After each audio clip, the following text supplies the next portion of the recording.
El siguiente mensaje es una presentación del ministerio Tiempo de la Gloria de Dios. Aleluya. Gracias, Jesús. El momento de la adoración es un momento tan importante, porque es el momento en que entramos en intimidad con el Señor. Y la palabra del Señor dice que nosotros somos como la esposa del Señor. Él dice, la esposa dice, yo soy de mi amado y mi amado es mío. Mi señora no me perdonaría si vamos a tener un momento juntos y yo me pongo a fijarme en el celular y me pongo a preocuparme con cosas del trabajo, etcétera. No me perdonaría. O va a estar conmigo o va a estar con el teléfono. Y cuando venimos a la presencia del Señor, ¿vamos a estar con el Señor o vamos a estar en otro lado? Entonces dejamos la preocupación al lado, dejamos los problemas de lado. Es un momento íntimo con el Señor. Pero no se puede tener intimidad vestidos. Por eso nos tenemos que desnudar delante de la presencia del Señor. Por eso tenemos que quitar nuestras cargas, la coraza que traemos, quizá una angustia, quizá un temor. Quitarlo para poder tener intimidad con el Señor. Y en la intimidad del Señor, al igual que como ocurre en un matrimonio, el Señor siembra una semilla en nuestras vidas, que es su palabra. Por eso siempre le adoramos antes de recibir la palabra, porque preparamos nuestro corazón para eso. Y de acá a un tiempo va a dar el resultado. De acá a un tiempo, vos no te das cuenta cuando el Señor te embaraza con una semilla. Como nosotros cuando nos fuimos en un pequeñísimo viaje que hicimos a Punta del Este hace 8 años atrás, no sabíamos que cuando estábamos volviendo en la ruta, en aquel viejo Maruti que supe tener, viejito y que cuando pasaba un ómnibus al lado se tambaleaba todo, que ahí ya estaba el cigoto de Julieta ahí formándose. Después de un mes ahí te das cuenta que el ciclo menstrual no se cortó, que vienen las náuseas, y bueno, y ahí te das cuenta que había pasado algo. Lo que te quiero decir, en un momento en tu vida, ojalá la palabra que el Señor te trajo el domingo haya hecho efecto ayer, pero en un momento vas a ver la multiplicación en tu vida. ¿Y esto qué es? Es la palabra que el Señor me sembró el domingo 17 de marzo, porque el Señor nunca falta a la cita para sembrar una palabra en vos. Es como cuando vos estamos saliendo de novios y nos citamos en tal lugar y te olvidaste de la cita. ¿Qué papelón? ¿La dejaste plantada? Bueno, el Señor nunca nos deja plantados a una cita. Él siempre cumple con venir a traernos una palabra. A veces nosotros no siempre cumplimos con venir a traer la oreja para escuchar esa palabra, pero Él nunca nos deja plantados. Y quiera Dios que dentro de poco, cuando estés atravesando una circunstancia y salgas adelante y salgas victorioso, diga, esta es la semilla que el Señor plantó porque fui a miércoles de fe. Dice Isaías 62 que Dios iba a poner en el muro de Jerusalén centinelas que de día y de noche le iban a hacer acuerdo a Dios de sus promesas. Y dice la palabra, no le den respiro a Dios hasta que restaure a Jerusalén. Por eso yo les insistía en esta noche, hablen. No le den respiro a Dios hasta que restaure todo en sus vidas. No le den respiro a Dios hasta que cumpla sus promesas. Porque como cantamos hoy, Él es fiel y cumple sus promesas. Amén. Dijo Josué en su último discurso antes de pedirse, el Señor no ha faltado ninguna de las buenas promesas que nos ha dado. El Señor es fiel. Hoy vamos a hablar de la fe y la salvación y algunos temitas más. Ustedes saben que es tan importante esto porque a lo largo y ancho de toda la Biblia, el elemento que provee salvación para nosotros es siempre la fe. ¿Y cuántos de los que están acá son salvos? ¿Salvos de qué? Pregunta de examen, ¿salvo de qué? De la muerte, de la segunda muerte, ¿qué más? A ver, sigan tirando. Del pecado, está bien, sigan tirando. ¿De qué? De la condenación eterna, puede ser. Muy bien, ha aprobado el examen Eduardo Colman. Va directo, exonera Colman, Me arruinó la elección Colman, así que exonera como premio. Sí, señor. Yo cada vez que hago esta pregunta, todo el mundo dice, somos salvos del infierno. Pero vamos a ver, ahí esto tienen las notas en el recuadro de abajo, 3 versículos, ¿no? El primero dice, por cuanto todos pecaron y están destituidos de la gloria de Dios. O sea, tengo malas noticias. Si fuera por lo que usted hace, como usted es pecador, está condenado a vivir lejos, lejos, lejos de Dios para siempre. Dios allá en una punta y usted eternamente alejado en la otra. Sin Dios, la nada absoluta. ¿Alguna vez usted se sintió solo en la vida? ¿Alguna vez usted se sintió abandonado y no le entra una desesperación cuando está solo? Bueno, eso multiplíquelo por 40 millones y eso va a ser la condenación eterna para usted. Ahora, vamos a ver cómo resolvemos esta mala noticia, ¿no? Todos pecaron y están destituidos de la gloria de Dios. ¡Qué barbaridad! Bueno, pero sigue hablando y dice, mas Dios muestra su amor para con nosotros en que siendo aún pecadores, Cristo murió por nosotros. Pues mucho más, estando ya justificados en su sangre, por Él seremos salvos de la ira. No del infierno, de la ira de Dios. ¿Qué peor? Yo te lo digo así, yo prefiero el infierno antes que la ira de Dios. Menos mal que estoy salvado de las dos, pero si me dan a elegir, el infierno es negocio. Que no me agarre la ira de Dios. Pero gracias a Dios estoy salvado de las dos, ¿verdad? Teníamos una deuda impagable, ¿y quién la vino a pagar? ¿Y usted lo vio que la pagó? ¿Usted vio que Jesucristo ya pagó la deuda? ¿La vio? La fe le permite ver la obra que Jesucristo hizo hace 2000 años por usted. Mira ahí lo que dice al final. Porque la paga del pecado es muerte, ya sabíamos. Mas la dádiva de Dios es vida eterna en Cristo Jesús, Señor nuestro. ¿Y qué es una dádiva? Un don, un regalo que Dios le hace a usted. Es decir, esto es más o menos así. Usted llega al juicio, ¿sí? Y le dicen, bueno, Señor, ¿a usted de qué se lo acusa? Sí, miren, se me acusa de esto, de aquello, una larga lista, todo lo que has hecho en tu vida, ¿no? Bueno, ¿y cómo arreglamos esto? Y la verdad que no tengo cómo arreglarlo. ¿Qué me espera? ¿Cuál es la condena, señor juez? Y el juez le dice, no se preocupe, estuvo un Jesús acá, pagó por usted y dejó todo arreglado. Pase, es libre, ¿no? Amén, soy libre, barro. No va a faltar alguno que diga, ¿que vino quién a pagarme qué? Que vino Jesús y pagó su deuda, no hace falta que vaya preso. Dice, ¿y quién es Jesús? No sé, no lo conozco ni me interesa. Mándeme preso ya rapidito, no me haga esperar más que ya quiero una vez. Van a haber de esos, van a haber de esos. Pero el Señor ha pagado nuestra deuda. Así que la salvación es gratis, es un regalo. ¿Cómo tengo que yo recibir el regalo? Por fe. Porque ¿qué pasa? El tipo viene y dice, ¿usted dijo que pagó mi deuda? ¿Quién? No se burle de mí. Pues no tiene fe, no cree, no puede creer que alguien haya venido a pagar todo eso. No me tome el pelo, dígame dónde está, espóseme de una vez, ya está. Hagamos esto más rápido. Bueno, eso es la ilustración de lo que significa no tener fe. Pero el que tiene fe llega ahí ante el juez que tiene todos los... El que acusó le trajo todos los antecedentes y vienen y le dicen, no, pero mire que Jesús ya pagó por todo. Sí, pagó por todo, bárbaro, yo creo que pagó por todo. Amén.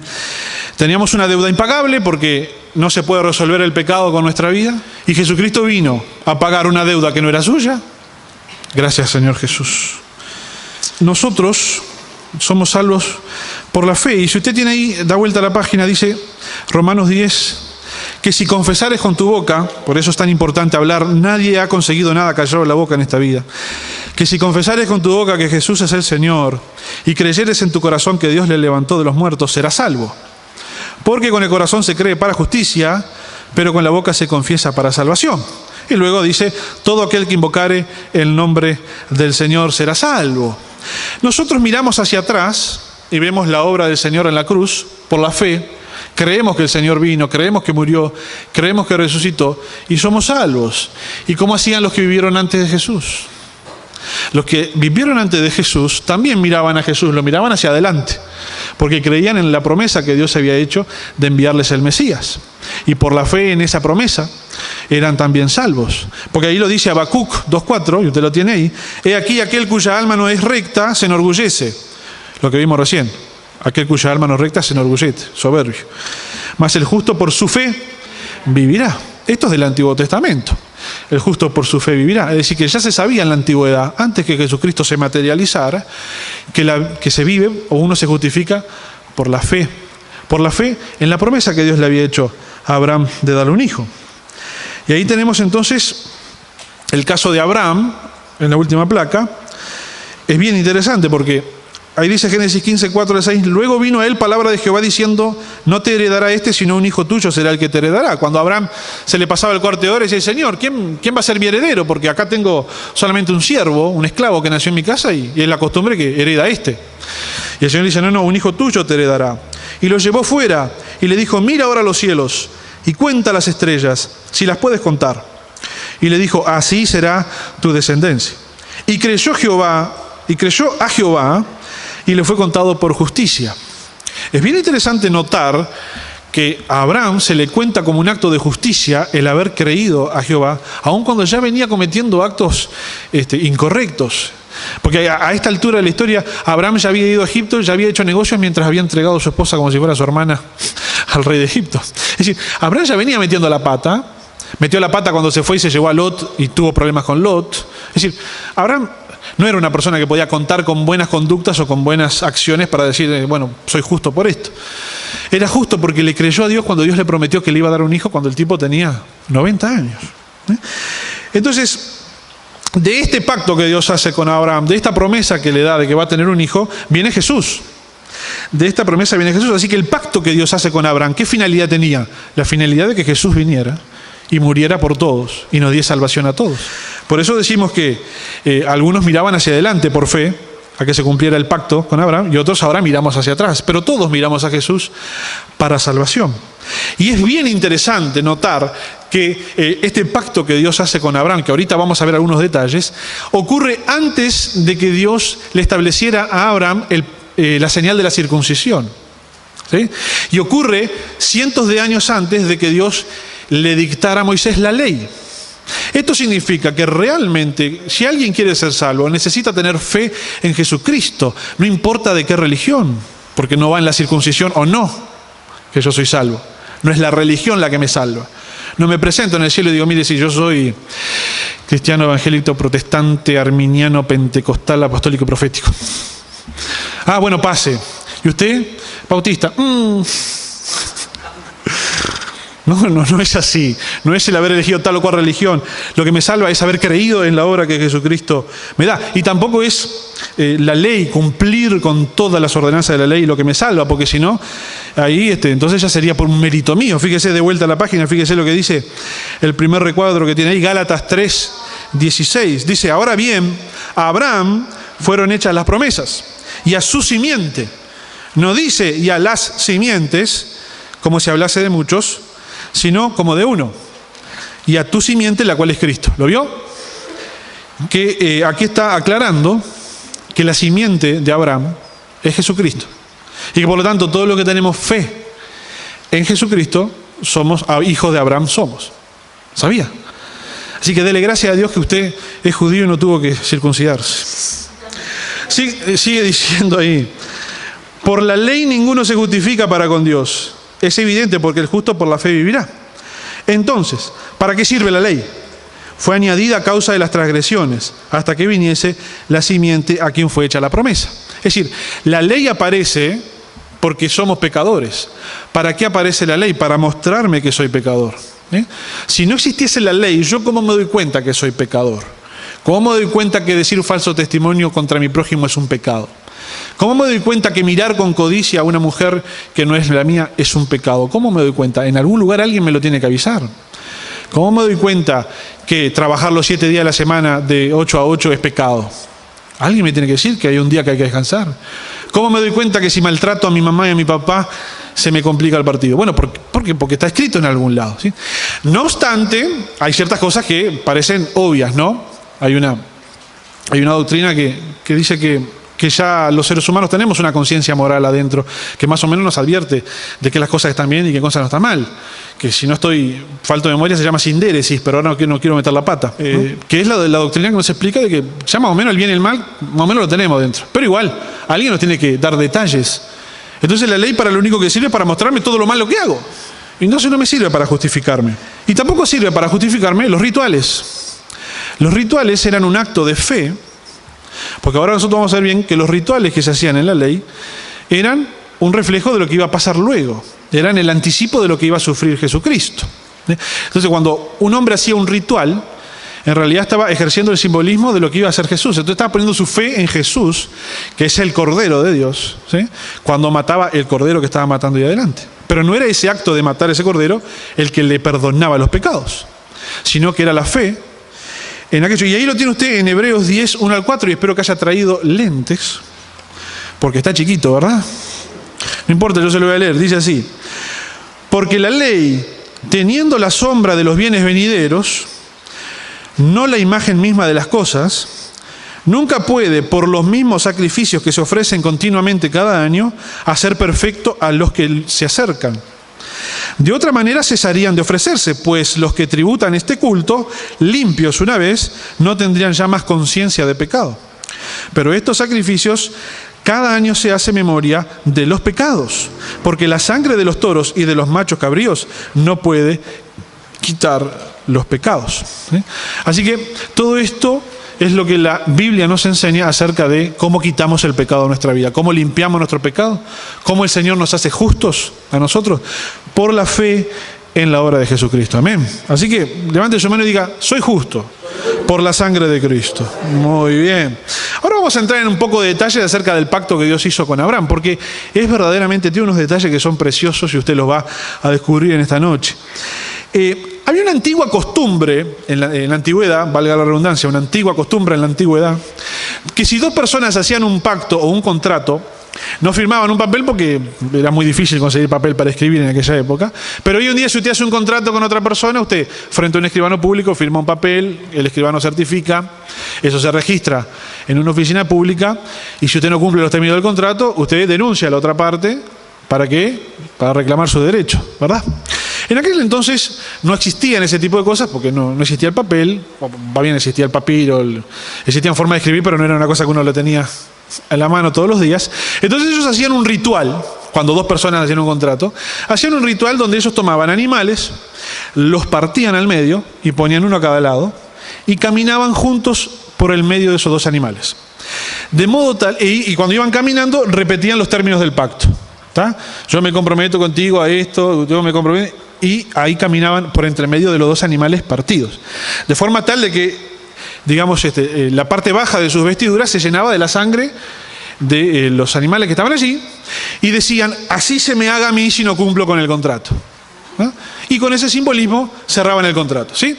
Esto no lo invento yo, está ahí en Jeremías 34:18, fíjese, Dios está hablando y dice, y entregaré a los hombres que traspasaron mi pacto, que no han llevado efecto las palabras del pacto que celebraron en mi presencia, dividiendo en dos partes el becerro y pasando por medio de ellas. Hay una referencia en la Biblia acerca de que esto se hacía así. Se partía un becerro en el medio y caminaban en el medio, ahí había un pacto. Y es básicamente lo que Dios hace con Abraham. Fíjese lo que viene ahí adelante. Dice, y Dios le dijo a Abraham, tráeme una becerra de 3 años, y una cabra de 3 años, y un carnero de 3 años, una tórtola también y un palomino. Y tomó él todo esto y los partió por la mitad y puso cada mitad una enfrente de la otra, mas no partió las aves. Y sucedió que puesto el sol, ya oscurecido, se veía un horno humeando y una antorcha de fuego que pasaba por entre los animales divididos. En aquel día hizo Jehová un pacto con Abraham. Si usted recuerda la historia, Abraham se quedó dormido en esa ocasión. Cuando Dios le dijo a traer los animales y partirlo al medio, Abraham ya sabía que iban a hacer un pacto, ¿no? Y hizo el pacto y digamos que Abraham se quedó esperando que aparezca Dios para caminar junto con Dios por el medio de los animales, pero Dios no aparecía y dice que venían aves de rapiña que querían aprovechar y Abraham las espantaba hasta que Abraham se cansó y se durmió. Cuando se despierta ve que hay una antorcha de fuego que está pasando por el medio del pacto. ¿Qué significa esto? Significa que acá el que hizo pacto con Abraham fue Dios. Dios fue el que hizo el pacto con Abraham, no los dos juntos. O sea que solamente Dios podía cumplir con ese pacto. ¿Y cuándo lo hizo? Cuando envió a Jesucristo a morir por nosotros. Es decir, solo Dios hizo el pacto. Yo no hice el pacto con Dios. Abraham no hizo el pacto con Dios. Dios lo hizo con Abraham. ¿Por qué? Porque no había nada para hacer por el hombre. No había nada para hacer de parte del hombre para obtener la salvación. Ahí el que tenía que hacer todo era Dios. Y Dios mismo se comprometió y se puso en el medio de los animales e hizo el pacto con el hombre, al haber hecho el pacto con su amigo Abraham. La palabra fe, si usted se acuerda, era emuná. Y emuná es sinónimo de sedek y de gesed. Yo se lo traje anotado ahí. Sedek significa rectitud, justicia, y gesed significa misericordia, benignidad, amor, lealtad y gracia. Y más adelante, algunos siglos después, Oseas, el profeta, nos dice esto, que está ahí en la última parte. Dice que Dios está hablando y dice, y te desposaré conmigo para siempre, te desposaré conmigo en justicia, juicio, benignidad y misericordia, todo eso es fe. Y te desposaré conmigo en fidelidad y conocerás a Jehová. Acá es por lo que yo le comentaba hace un rato, que el vínculo entre Dios y nosotros tiene como simbolismo el de un esposo con una esposa. Dios nos desposa. Dios se casa con nosotros. De hecho lo va a hacer. Yo estoy invitado a las bodas. No sé si usted está invitado. Diga amén. Bueno, pero fíjese qué interesante esto, porque acá, ¿qué es lo que me asegura que el pacto se cumple? La fidelidad de Dios. Porque de la misma manera que en la relación conyugal la fidelidad no es una opción. Yo no puedo optar por a ver si yo voy a ser fiel o no con mi esposa. Es una obligación, es parte del pacto. Yo tengo que ser fiel con mi esposa. Entonces, de la misma manera que en la relación conyugal la fidelidad no es opción, de la misma manera en el pacto entre Dios y nosotros, la fidelidad para Dios no es una opción. Él es fiel. Y gracias a que Él es fiel, el pacto se cumplió. Es decir, que como usted tiene ahí, la naturaleza de Dios avala la certeza del pacto y las promesas. ¿Cuál es la naturaleza de Dios? Que Él es fiel. Eso es lo que a vos te da la garantía de que cuando te toque ir, te van a salvar. Andá tranquilo cuando te vengan a buscar, que te van a salvar. Te vas tranquilo, no te va a pasar nada. ¿Y cómo vos estás seguro que no te va a pasar nada? Porque tenés la certeza, o sea, la fe, de que Dios va a cumplir con su pacto. Así que el objeto del pacto, la finalidad del pacto que Dios hizo con Abraham, el objeto de la fe de Abraham no era la promesa de Dios. Ello fue la ocasión para su ejercicio. Su fe reposaba en Dios mismo. Amén. En aquella oportunidad, Abraham tuvo la oportunidad de ejercer la fe cuando le creyó a Dios. Así que, ya que sabemos que Dios se tomó, digamos, la molestia, no sé si decirlo así, pero Dios tomó la iniciativa de entregar a su Hijo por nosotros, solamente por honrar su palabra, solamente por respetar lo que Él nos prometió, para salvarnos a nosotros que no lo merecíamos. Entonces ahora vamos a pasar a tocar un tema importante que se llama la soberanía de Dios, porque si yo puedo estar tranquilo y seguro de que Dios me va a salvar, de que Dios me va a dar vida eterna por lo que Él ya hizo, debo de poder estar tranquilo de cualquier otra cosa en la vida. Porque cualquier otra cosa, circunstancia de la vida, se queda chiquito al lado del hecho de que Dios me salvó y me va a llevar con Él a la eternidad. Entonces vamos a estudiar un punto que es fundamental para el desarrollo de la fe, que es la soberanía de Dios. Porque muchas veces, al no entender que Dios es soberano, y qué significa esto de que Dios es soberano, ahí es donde la fe de la mayoría de nosotros puede llegar a fallar. Entonces vamos a ver qué es esto de que Dios es soberano. Dios es soberano y poseedor de la más absoluta sabiduría e inteligencia. ¿Quién está de acuerdo con esto? ¿Quién puede decir que hay alguien más inteligente que Dios? Nadie. Dios es el más sabio e inteligente de todos.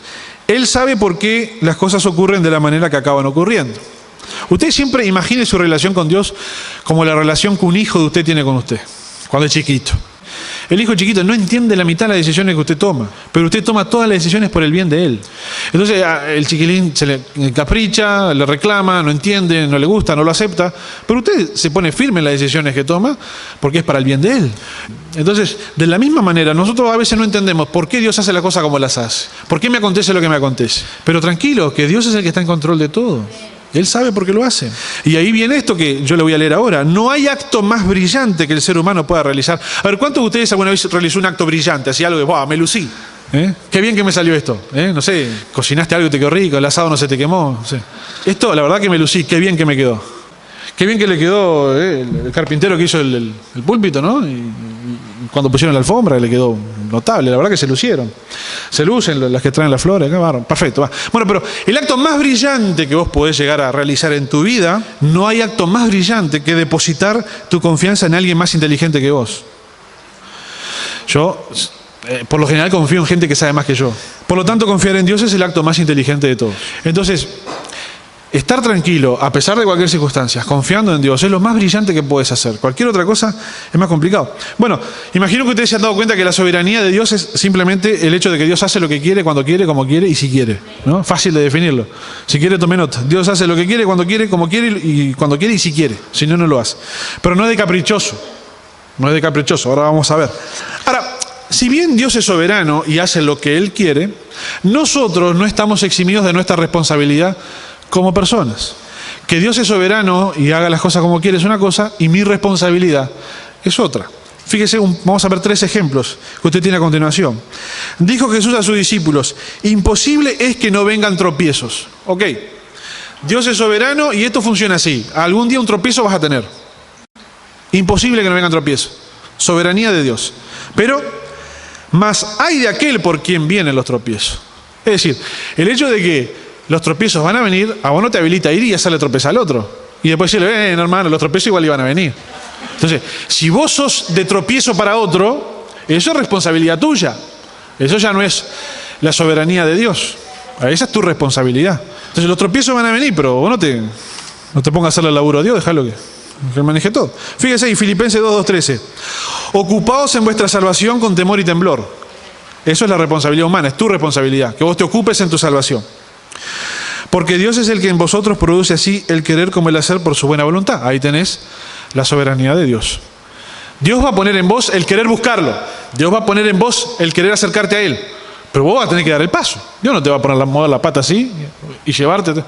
Pero Él pone el querer en vos. Él despierta algo en tu interior, te inquieta. Esa es la soberanía de Dios. Dios está actuando, te está poniendo el querer. Y ahora vos tenés que dar el paso. Esa es tu responsabilidad. Mire este otro ejemplo que bárbaro. Cristo estaba destinado desde antes de la fundación del mundo ¿a qué? A morir, ¿verdad? Eso dice Pedro ahí.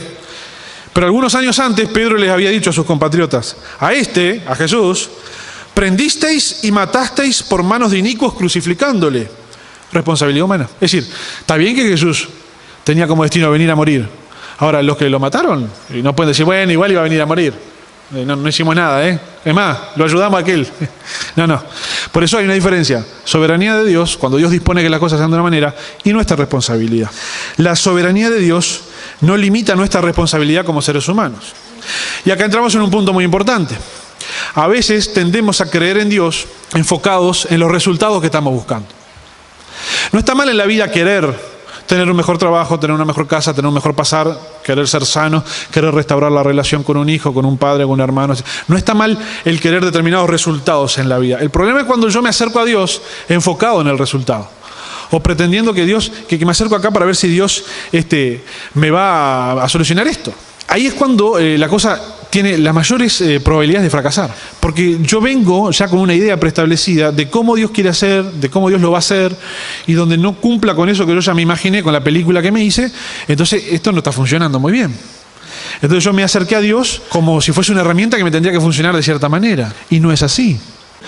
Yo me tengo que acercar a Dios de otra manera. Está bien que nosotros enseñemos que Dios te quiere sanar, que Dios te quiere prosperar, que Dios te quiere restaurar la relación que tenés quebrada con algún ser querido, con algún pariente. Está bien que te enseñemos todo eso, pero también hay que enseñarte que Dios lo va a hacer, primero si quiere, y segundo a su manera.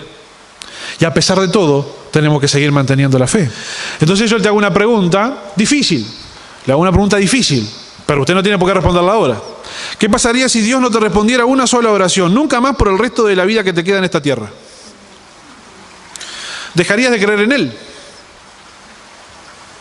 Se la dejo ahí planteada.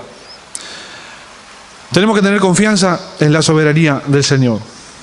El tema es que, claro, es muy natural, es lo más natural del mundo, que una persona diga, bueno, ¿de qué me sirve la fe si no estoy en control de nada?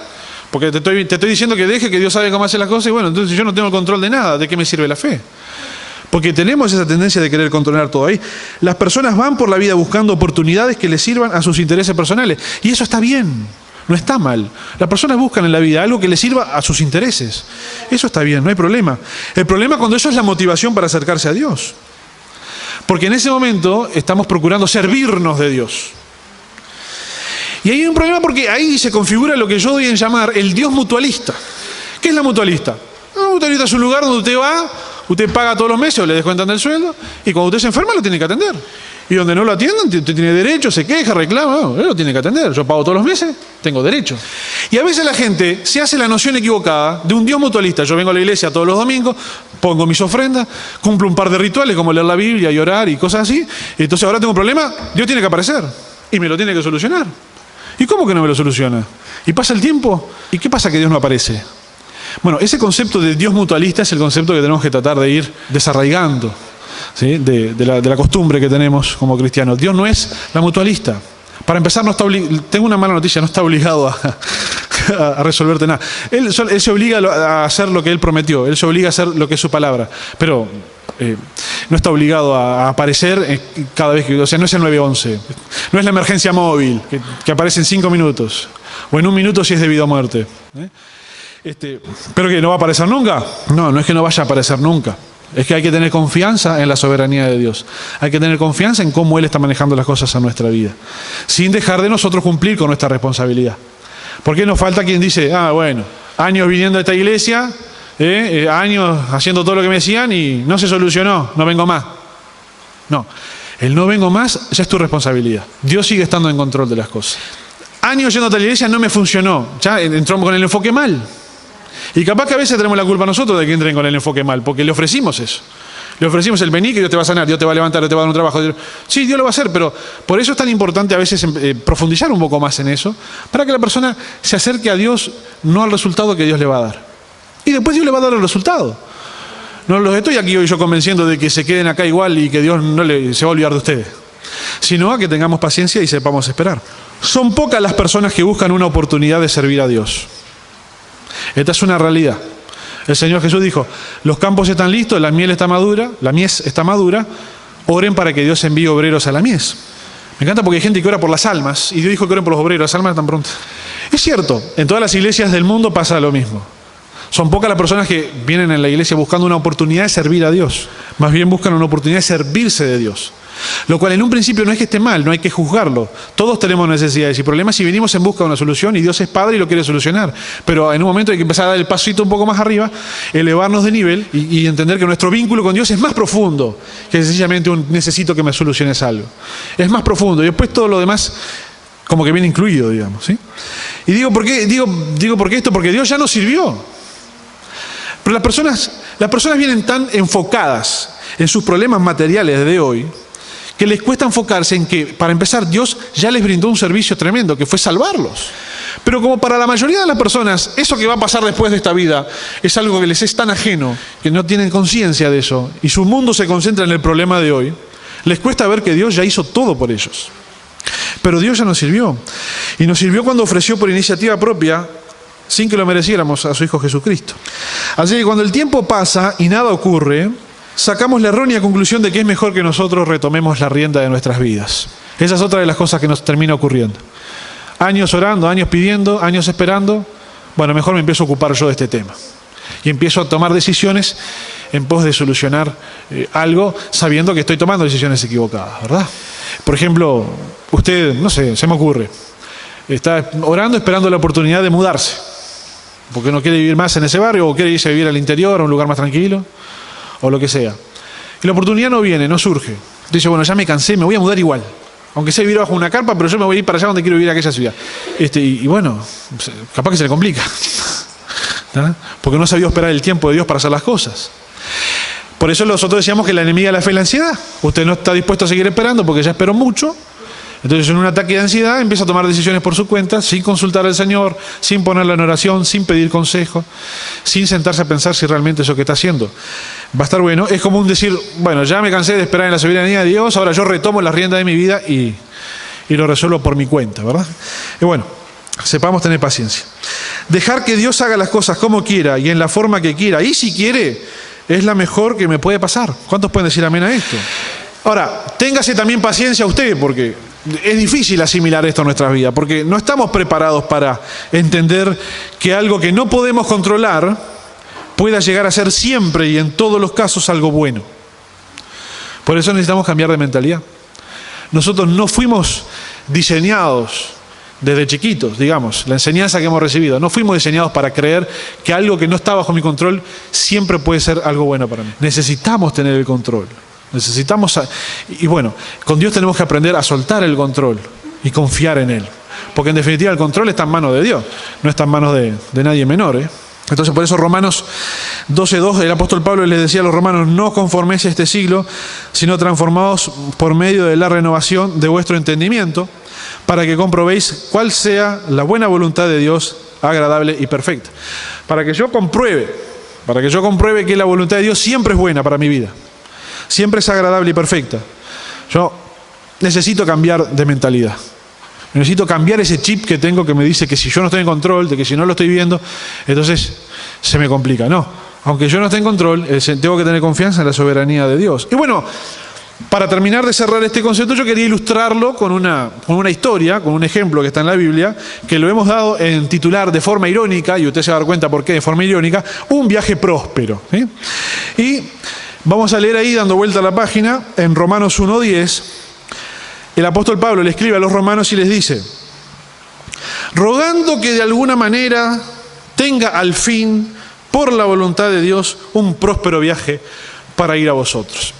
Les cuento que el apóstol Pablo está probablemente en la ciudad de Corinto, escribiendo esta carta a la iglesia que ya estaba establecida en Roma, que no fue una iglesia que él fundó, sino que probable que la hayan fundado algunos de sus discípulos que viajaban a Roma. Y enterado de que había gente en Roma que quería recibir algo de parte de él, le habrá llegado la nota de, bueno, escribile a los romanos, che, que quieren que vos les escribas algo. En realidad creo que se enteró de que había unos líos bárbaros en Roma y empezó a escribir un montón de instrucciones que forman parte de casi toda la doctrina del Nuevo Testamento, la epístola de Romanos. Principalmente porque lo más probable es que allí habían judíos que le decían a los cristianos que para ser salvos se tenían que circuncidar y tenían que cumplir con la ley y todo. Y en Romanos Pablo nos abre la cabeza y nos explica bien cómo es todo. Pero él está escribiendo y dice, bueno, yo estoy rogándole a Dios por varias cosas, y entre estas, porque si de alguna manera, vaya a saber cómo, yo pueda tener al fin, cuando vos decís al fin es porque hace rato que estás viendo, a ver si por fin puedo, y por la voluntad de Dios, si Dios quiere, si no, no, un próspero viaje para ir a vosotros. Pablo está planificando la posibilidad de ir a Roma. Y se le ha venido complicando, porque si no, no diría todo esto que está diciendo. A ver si por fin, si Dios quiere, de alguna manera, no sé cómo, si en bicicleta, como sea, o en los monopatines estos nuevos que ahora por toda la ciudad está infectada de monopatines verdes, a ver si logro llegar a Roma. Y Pablo les explica a los romanos que su plan misionero no implicaba ir a ciudades donde ya había iglesia. Pablo se dedicaba a ir a ciudades donde no había iglesia. Por eso todavía no había ido a Roma, porque todavía le faltaba cubrir buena parte de Medio Oriente y Asia. Hizo 3 viajes misioneros, ¿no? Y al final de esta carta le dice, bueno, ahora sí, ya cubrí todo, ya está todo pronto, ahora me dispongo a ir a una ciudad que sé que no hay iglesia, o por lo menos no estoy enterado que haya iglesia, que es España. Y Pablo tiene planes de ir a España. Y dice, pero primero tengo que ir a Jerusalén, porque en Jerusalén la gente está muy pobre, y yo estuve recogiendo ofrendas por todo esto, y se las voy a llevar a la gente que está en Jerusalén, que está en necesidad. Pero también me pasaron el WhatsApp el otro día, me avisaron de que se había armado un grupito de judíos que me están esperando para dármela. Entonces no sé cómo me va a pasar, oren por mí. Todo esto le dice Pablo a los romanos, en español antiguo, yo se la estoy traduciendo en lenguaje actual. Oren por mí para que los judíos que están allá y que me están esperando no me agarren, y yo pueda por fin tener un próspero viaje para ir a verlos a ustedes, y para que estando con ustedes en Roma, ustedes me encaminen a España. O sea, iba a recoger ofrenda a Roma y se iba a España. Esos son los planes que hace Pablo. Y bueno, usted sabe lo que dice la palabra del Señor, ¿no? Dice, uno propone y Dios dispone. ¿Sí? ¿Que no está en la Biblia eso? Yo lo voy a encontrar. En algún proverbio tiene que haber algo parecido. Bueno, entonces nuestro buen amigo Pablo se va para Jerusalén. Llega a Jerusalén, lo reciben los apóstoles, digamos de los apóstoles los que quedan vivos y los que no se habían dispersado. Y le dicen a Pablo, bueno, Pablo les cuenta todo lo que había vivido en todas las ciudades, barro. Y dicen, bueno, Macanudo, la verdad que estamos contentos por su obra misionera, hermano Pablo, qué bueno, qué éxito su viaje, fantástico. Pero le recomendamos que usted vaya al templo y haga buena letra, porque los judíos dicen que usted, bueno, está. Y acá tenemos 3 varones que tienen que hacer un ritual. Si usted los acompaña, usted va a ver que la gente va a ver que usted no habla en contra del templo ni nada, así calmamos un poco los ánimos. Como no, dice Pablo, va, se lleva a estos 3, hace el ritual. Un día, 2 días, creo que son 3 días el ritual. Al tercer día aparecen unos judíos diciendo que atrapen a ese hombre, porque ese hombre cometió una abominación en nuestro templo. Entró con un griego. Que entrar con un extranjero al templo no se podía. No, Pablo, yo no tuve nada que ver, yo jamás entré con un griego, entré siempre con estos 3 que están diciendo. Me vieron con algún griego cuando entré en la ciudad, pero allá cuando entré en la ciudad, acá no puede ser, no, lo maten preso. Marcha. Se arma un lío tan grande que aparece el jerarca romano de la ciudad. ¿Y este lío qué es? Y Pablo, que era muy vivo, dice, yo soy ciudadano romano, me están pegando, señor. Entonces lo agarra. Dice, ¿qué está pasando acá? No, este hombre cometió un sacrilegio contra nuestro templo, nosotros lo tenemos que juzgar con nuestra ley, hay que matarlo, no sé qué historia. Y el tipo dice, no, a este no me lo toquen, porque es ciudadano romano. Ya después vemos cómo lo resolvemos. Y se lo lleva. Bueno, lo acusan a Pablo, etcétera, va, un lío bárbaro. Entonces resuelven llevarlo a Pablo a Cesarea, que es donde estaba el gobernador. Y que se resuelva allá, que vayan los judíos allá y lo acusen allá y que resuelva el gobernador. Bueno, entonces llega Pablo, llegan los judíos ante el gobernador y Pablo dice, mire, no sé de qué me acusan. Yo no he hecho nada en contra de mi religión, yo soy judío. Y Pablo se dio cuenta que habían fariseos y saduceos y que entre ellos no se llevaban muy bien por el tema de la resurrección. Los fariseos creían, los saduceos no. Entonces Pablo, que era vivo, le dice al gobernador, porque yo le digo que hago es creer en la resurrección de un muerto. ¿Me entiende? Entonces ahí les tiró la pica y se empezaron a pelear entre ellos. El romano veía eso, no entendía nada. Dice, estos se están peleando por una cuestión de entre ellos. No entiendo por qué esto está para acá. Pero si lo liberaba a Pablo, lo iban a matar. Y le iban a matar a un ciudadano romano. Entonces lo dejan preso 2 años. Cambia de gobernador, viene un gobernador nuevo que no entendía nada. Y justo viene el rey de Judea, que era descendiente de Herodes. Y el gobernador le dice, mira, tengo un preso acá, que capaz que te interesa para pasar el rato, que es un judío, es pariente tuyo. No sé, lo quieren matar, tus coterráneos lo quieren matar. Dice, bueno, a ver, tráemelo, a ver qué dice. Entonces aparece Pablo frente al rey de Judea. Entonces Pablo le empieza con todo, ¿no? Que fíjate que Abraham, que la descendencia, que vino un tal Jesús, que papá, y que y le empieza a dar. Y le dice, y yo sé que tú crees también, le dice Pablo. Y ahí el rey dice, pará un poquito, casi me convencé de hacerme cristiano, aflojá. Entonces se hablan entre el rey y el gobernador y dice, la verdad que no tengo idea, no tengo idea por qué lo tenés acá preso. Yo tampoco sé por qué lo tengo preso, no sé, pero si lo largo lo matan, y cada vez que vienen tus coterráneos acá a hacer una acusación, no traen pruebas, dicen que hizo cosas, no traen testigos, no sé qué hacer. Entonces, en una que casi se le arma un problema importante a Pablo, Pablo saca la última carta que tiene y dice, apelo al César. Perdón, me equivoqué, esto lo hizo 2 años atrás, cuando dijo apelo a César lo dejaron preso 2 años. Y bueno, lo voy a tener que mandar a Roma, porque es su derecho presentar su caso ante el emperador y que el emperador lo resuelva. Y de esa manera Pablo se gana el viaje a Roma, pero de todo menos próspero, porque va preso. Igual preso estaba más seguro que suelto, ¿no? Bueno, lo ponen en un barco con un centurión que estaba a cargo de los soldados y de los presos para llevarlos todos a Roma. Se suben, empiezan a hacer la travesía, todo bien, donde se bajan, bárbaro, porque lo dejan a Pablo visitar a la iglesia que está ahí, se llena de provisiones para el viaje, macanudo, era un preso manso, Pablo no se iba a escapar, pero después entra a complicar el viaje, un día van a zarpar y Pablo dice, no zarpen, miren que está feo el clima, no zarpamos igual, zarpan, la nave encalla, 14 días sin ver la luz, 14 días de oscuridad, imagínense lo que fue esa tormenta, duró 14 días, parecía que todos iban a morir, ¿sí? Y en ese momento en que todos se van a morir, aparece que tiene que aparecer. Aparece el ángel del Señor y le dice a Pablo, Pablo, tranquilo que no se va a morir nadie, se va a perder la nave nada más, pero no se va a morir nadie. Justo a tiempo porque los soldados le habían dicho al centurión, vamos a matar a todos estos presos porque se van a ir nadando y se nos van a escapar. Y por obra y gracia de Dios el centurión dice, no los toquen. Que cada uno agarre un pedazo de madera y flotemos como los tipos llegan a Malta y tenían frío, entonces hacen una fogata, ¿verdad? Y Pablo, que dicen que era medio chicato, cuando está agarrando leña se ve que no ve que había una serpiente o qué pasó, no sé muy bien cómo es la historia, la serpiente ¡crá! Le hace en la mano. Y no sé si usted alguna vez vio una serpiente mordiendo, pero abre la boca, saca los colmillos y clava y entra a tirar el veneno, ¿no? No debe ser lindo morir por la mordedura de una serpiente. Pero Pablo, que es apóstol, y además el Señor dijo, hollaréis serpientes, si bebieres algo mortífero no les hará daño. Estaban todas las promesas sobre Pablo. Hizo así arriba de la fogata y la serpiente se empezó a quemar y disparó. Entonces todos los que estaban alrededor dijeron, bueno, este hombre se nos muere en un par de horitas. Se empieza a inflamar, le empieza a faltar la respiración, empieza a quedar todo duro, y está, uno menos. Y pasaban las horas y Pablo estaba como si nada. Apenas se rascaba un poquito, como si fuera un picón mosquito. Y estaba como si nada. Y estaba como si nada. Y este tipo debe ser una divinidad, dijeron, porque estos eran tan supersticiosos que cualquier cosa que era media rara la adoraban, ¿viste? Este debe ser un dios.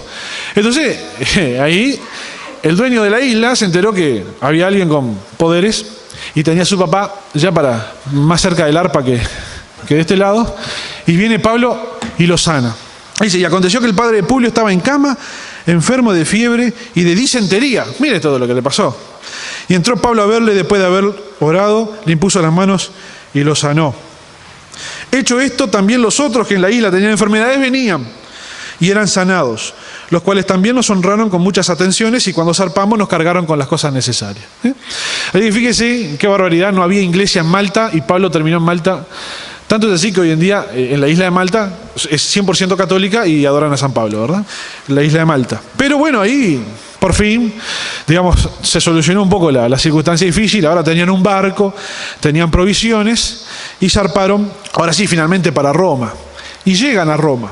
Y cuando llegan a Roma, marchan todos presos, porque estos son todos presos, ¿verdad? Dice así, el centurión entregó los presos al prefecto militar. Pero a Pablo se le permitió vivir aparte con un soldado que le custodiase. Le pusieron domiciliario. Y fíjense lo que dice después. Pablo permaneció 2 años enteros en una casa alquilada y recibía a todos los que a él venían, predicando el reino de Dios y enseñando acerca del Señor Jesucristo abiertamente y sin impedimentos. Es decir, mientras lo típico, lo habitual era que Pablo terminara en una cárcel, en una cueva fría y húmeda, esperando poder presentar su caso ante el emperador, Pablo termina, por la gracia de Dios, en una casa alquilada, con un soldado que lo custodiaba todo el tiempo, recibiendo a todos los que a él venían. Y ahí Pablo escribió muchas de las cartas que hoy están en la Biblia que usted tiene en sus manos. Es decir, la verdad que yo estoy absolutamente convencido de que Pablo no se imaginaba este viaje. y no se imaginaba que iba a demorar tanto. Acuérdense que tuvo 2 años preso porque los judíos lo acusaron. Es decir, demoró, prisión, riesgo de muerte, naufragio, frío. Te imagínese toda la circunstancia a la que atravesó Pablo. Con un propósito, varios propósitos, entre ellos uno era bendecir la isla de Malta, salvar a la gente que estaba ahí, llevarles el evangelio a ese lugar, sanar los enfermos. Pero Pablo finalmente llega a Roma. No fue ni como él se lo imaginó, no fue el viaje próspero que quiso tener. Pero él, cuando le escribió a los romanos, le dijo: yo quiero ir a ustedes si Dios quiere, si es por la voluntad de Dios, y si Él quiere me dará un próspero viaje. Pero resultó que Dios tuvo otro plan, y eso para Pablo estuvo bien. Eso para Pablo estuvo bien. Y al final de todo predicó el evangelio abiertamente y sin impedimentos. Esto es importante, mire. La palabra abiertamente, usted lo tiene ahí, significa libertad de palabra, atrevimiento o audacia. Y sin impedimentos, que la palabra acolutos significa sin prohibiciones. Para ustedes, los que les gusta el griego, acolutos, cuando está la A antes en griego, significa no, significa que no tiene. Por eso la palabra átomo, tomo de los libros, ¿no? Tomo 1, tomo 2, tomo significa parte, átomo significa que no tiene parte.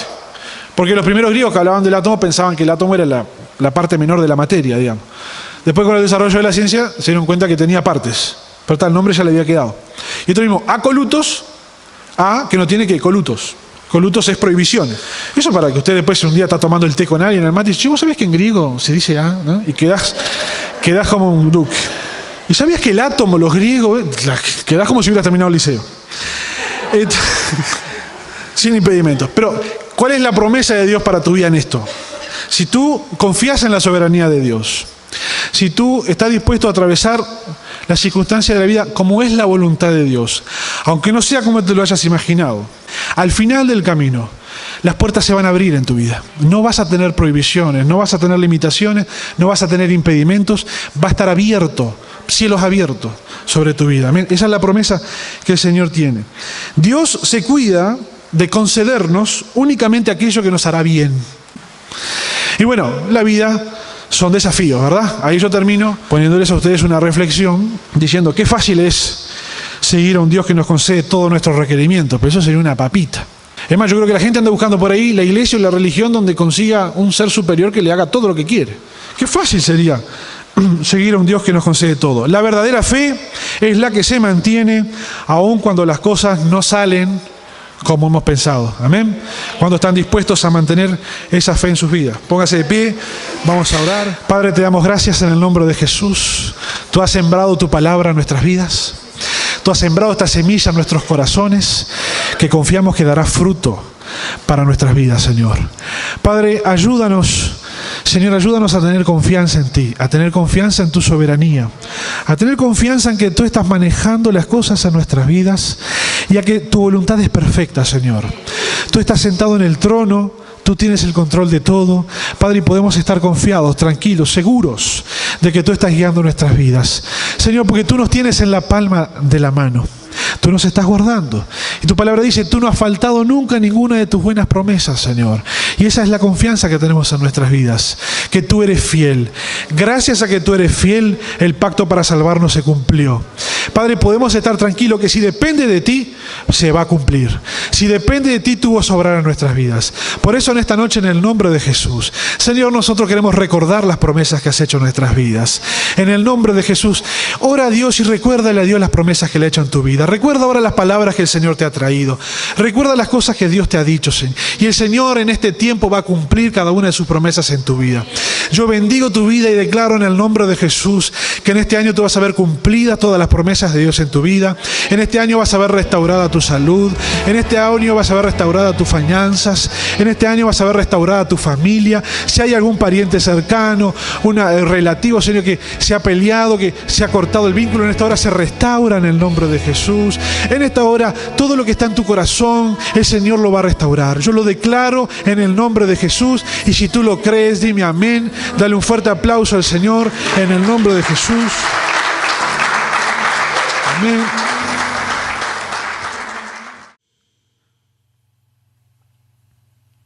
Fue una presentación del Ministerio Tiempo de la Gloria de Dios.